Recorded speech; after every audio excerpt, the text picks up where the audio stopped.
میری آج کی یہ ویڈیو میرے ان بھائی بہنوں کے لیے خاص ہے جنہیں قرآن مجید کا بہت کم حصہ آتا ہے اور نماز پڑھتے ہوئے یا قرآن مجید کی تلاوت زبانی کرتے ہوئے انہیں قرآن کا بہت کم حصہ زبان پہ رواں کرنے کا موقع ملتا ہے، کم حصہ انہیں یاد ہوتا ہے۔ خاص میری ویڈیو تو ایسے لوگوں کے لیے، لیکن عام یہ ویڈیو سب کے لیے ہی رحمت ثابت ہونے والی ہے انشاءاللہ۔ اعوذ باللہ من الشیطان الرجیم، بسم اللہ الرحمن الرحیم۔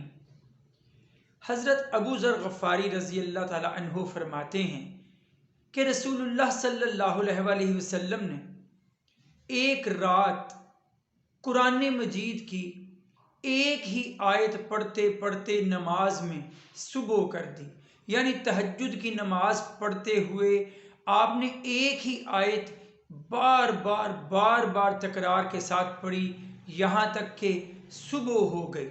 اور وہ آیت کون سی ہے؟ سورہ مائدہ کے آخر میں آیت نمبر 118۔ حضرت عیسیٰ علیہ السلام سے اللہ تعالیٰ جب پوچھے گا کہ کیا اے عیسیٰ تو نے اپنی قوم کے لوگوں سے کہا تھا کہ مجھے اور میری ماں کو معبود بنا لو، حضرت عیسیٰ علیہ السلام جب جواب دیں گے اللہ جب تک میں موجود تھا تب تک تو میں انہیں توحید کی تعلیم دیتا رہا اور میں نے انہیں کبھی ایسا نہیں کہا کہ مجھے یا میری ماں کو معبود بنا لو۔ اب اے اللہ جب یہ تیرے حضور آ گئے ہیں تو پھر وہ آیت کا حصہ ہے جو آپ کے سامنے رکھ رہا ہوں، جو حضرت محمد صلی اللہ علیہ وسلم نے بھی تلاوت فرمایا تواتر کے ساتھ بار بار۔ وہ کون سا حصہ ہے؟ وہ آخری حصہ، ان تعذبہم، کہ اے میرے اللہ، اے میرے رب، اگر تو انہیں عذاب دے فإنہم عبادک، تو بے شک یہ تیرے بندے ہیں، وَإِن تَغْفِرْ لَهُمْ، اور اگر تو ان کو بخش دے تو اے اللہ بے شک تو غالب حکمت والا ہے۔ یہ آیت مبارکہ نبی کریم صلی اللہ علیہ وسلم نے بار بار پڑھی اور صبح کر دی۔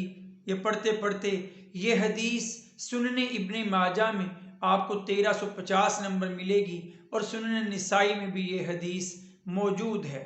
اس سے دو چیزیں ہمیں نظر آتی ہیں، دو سبق ملتے ہیں۔ ایک تو یہ کہ اگر قرآن مجید کا آپ کو تھوڑا حصہ ہی آتا ہے، کچھ حصہ ہی آتا ہے، تو آپ وہی حصہ بار بار نماز میں دہرا سکتے ہیں۔ اگرچہ نبی کریم صلی اللہ علیہ وسلم تو پورے قرآن کے حافظ ہیں، لیکن نبی کریم صلی اللہ علیہ وسلم سے ہی ثابت کہ آپ نے ایک ہی آیت بار بار نماز میں دہرائی بھی ہے۔